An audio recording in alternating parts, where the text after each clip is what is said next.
Hello everyone and welcome to the WB Mason Coaches Report. I'm Jim Sheehan with Coach Dennis Papadatos. A merry happy new year to everyone. Coach, happy new year to you too. Happy new year to you, good old friend. You kicked off the new year with 2 wins the other day in the alumni duels at the MAC Physical Education Center. Congratulations, your first 2 wins of the season. Yeah, I mean, I learned the hard way that, wins, as much as I wasn't happy with them, as I keep saying, because I refused to be happy with them because they weren't anywhere near what we wanted, what we trained for, But at this level, wins are hard to come by. So I still don't want to say we'll take them, but you got to be somewhat proud because there's a lot of people that aren't getting anyway. So and Strickland's doing a great job over there at VMI. So it was like I said, not happy but proud and wins are wins, but we got a lot of work to do. 25-18 victory over VMI in the first match. The Pride was down 18-3, which is kind of a role reversal for the Pride in past years, where the lower weights were the strength, the heavier weights came through in the end. Yeah, I mean, it was, the guy stepped up. Frank stepped up coming in. We needed a major. We expected him to win. We needed a major, and he got it. And then Damiana was the spark plug, and that was the difference maker. I'll be honest. And it's hard to be really mad at the day. Some situations happened that I wasn't happy with, but to have a new guy arrive and compete at that level and look so good and kind of invigorate the whole team was it was almost worth looking so bad to have that opportunity to come out. You know what I mean? So Damiana stepped up big, and then obviously they had a 4 for 97, and then even though we won already, I pretty much demanded Mike that he was going to pin his kid anyway, and he pretty much did right away. So it's nice that he listened. Winning the final 4 matches, 2 pins, a forfeit, and a major decision there, and the Pride win over VMI 25-18. 20th win for both Frank and Mike. Oh wow! On the season. You got to be proud of how they're wrestling right now. Yeah, for sure. As I keep saying, the one thing I'm really happy with is our what we'll call them our studs or our anchors, or I was calling them our engine. Mike Hughes, Jamel Hudson, and Frank Afrani all year. They've been pretty darn consistent. Now, do each of them have a loss or 2 that I really wouldn't want and thought they should have won or could have won? Yes, but overall their consistent has been very good. I felt like last year or in the past has been like, wow, this guy's really good, but they will still suffer 2 or 3 bad losses and then kind of rebound and then overcompete and then undercompete. I feel like they've been pretty steady, so that's good. I mean, we, like I said, Mike and Jamel and Frank all had wins, and I'm like, man, we should have beat that kid or could have beat that kid. But situations happen, and they battled in it, so they've been steady, and we need to keep them steady but raise their level a little bit. So we're happy to see that 20 wins is hard in the season, let alone by January. So you also have a good little problem to deal with. 2 really solid wrestlers at 149. Ryan Burkett wrestling the first match, a really aggressive match, but falling 6-5. You have to be proud of his performance. And also at 165, Jermaine John making his season debut.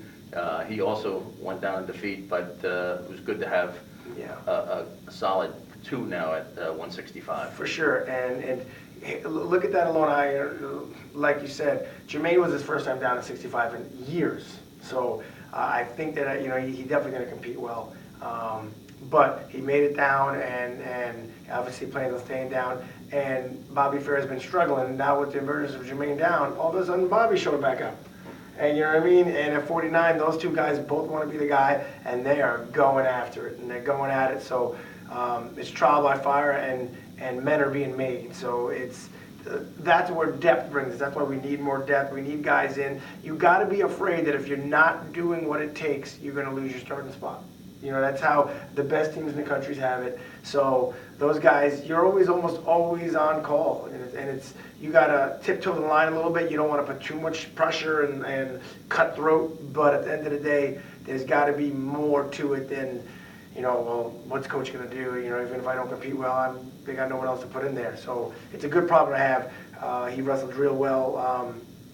At 49, Ryan did. That kid's a good kid, and he competed real hard against him. So, and he always does that.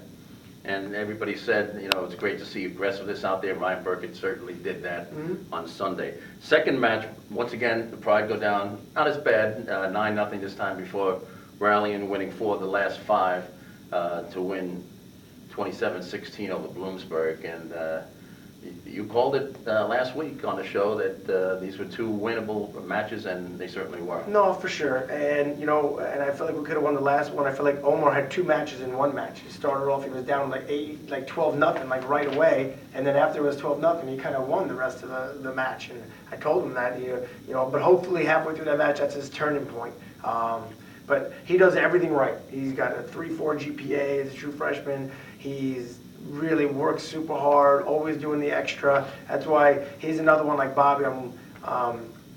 I really would like him. He's better than he's showing right now. So it bothers me that we can't help him get to his zone faster, because hopefully Bobby's out and back. So now we're going to put all emphasis and focus on Omar to get him to where he should be competing. So you know, it was good to see to have Kyle back in there, and Kyle wrestled hard, and Omar wrestled hard, and Jelani struggled in the first duel, and we had a long talk, and he competed hard in the second match. I still think he could have won, but he's got some demons he's working with, so we'll get him along.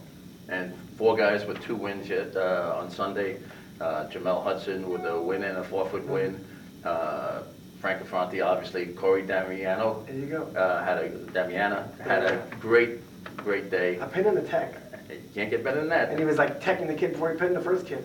And wow. Obviously Michael Hughes. So yes. Now the shift is to the heavier weights. Yes. But I mean, you know, Damon he's just struggling a little bit. You know, 33, Marcus Begay came off the streets, and he's just doing us a favor. And what a great kid, fought his butt off, not getting pinned in the first match. And obviously Jamel's a lower weight, and now 49, someone's starting to emerge. So now, once we get 57 back, once we get 57 and 25, where we're struggling with some mental things, once they're going, we're going to be a pretty darn good team, especially with Bobby back, and then we got the ability. So it's a process, like everyone keeps saying, and everyone keeps saying, you know, have patience, but my joke is, I'm not a doctor. I don't need patience. I don't get paid with patience. So, but unfortunately, you have to have it. It is a process. So we'll wait our turn, and I'm glad that it was finally somewhat our turn, you know, this weekend right after the New Year. Now, step up this weekend in competition from Bloomsburg and VMI, with all due respect to those 2 programs. This week, number 3, North Carolina State, with a coach you obviously know very well, Pat Papadatos.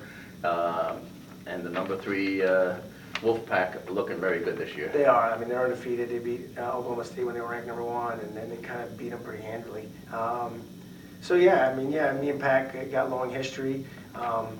You know, as much as I love him, I'm going to hate him for about an hour and 45 minutes, and you know, and he treats it exactly the same, and we'll be fine after. But you know, it's good that we're wrestling him, because like we keep saying, well, we're good.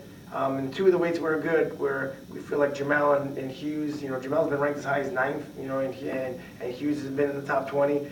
Their guys are 2nd and 1st at those weights. You know what I mean? So, so even our studs are wrestling studs. So it'd be interesting to see, because no matter who they put in there, he's got it going on right now, and they're going to battle. I know everything he does. I know everything he says. So I try to mimic a lot of it. You know, we coached together for 6 years. So that's why I believe in the process, because I see it working somewhere else as well.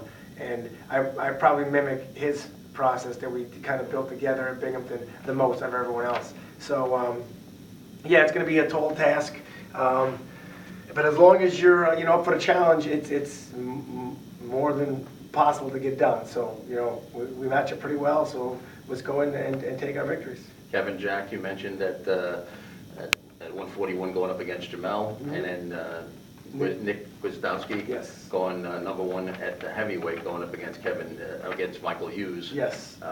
Those will be showcase matches. For sure. I mean, Nick is the 2-time defending NCAA champion. He hasn't lost since he was a sophomore. You know what I mean? He lost 1 match when he was a sophomore, still won nationals. And I actually coached him as a true freshman at Binghamton when he was an All-American as a true freshman. So I know him pretty well. He's a New York guy. Again, he's another person that I will not like for about 8 to 9 minutes when we're wrestling. I root for him when we're not wrestling him, but this is, it's our time. The Wolfpack 11-0 with a match tomorrow night. And then Davidson in the second match of the day, 2-6 on the season. What do you know about Davidson? Not so much, only because Their guys aren't as nationally prominent, so it's hard to really tell, but we'll do our research on them and put our foot forward, and no matter what happens at NC State, either we're going to have to rally back and come with a win, or we'll be on such a high from beating a team like NC State that I'm sure Davidson will just be in the way if something like that happens. But we're going in for 2 wins, and we'll put the appropriate guys out. And coach has been there a while, so they could be bad and they can be good. It doesn't matter, because I expect what I expect from my guys, and that's what we're going to bring. Good luck this weekend Thank you, at the appreciate it. Pittsburgh Duels. And thank you for watching the W.B. Mason Coaches Report on GoHofstra.com.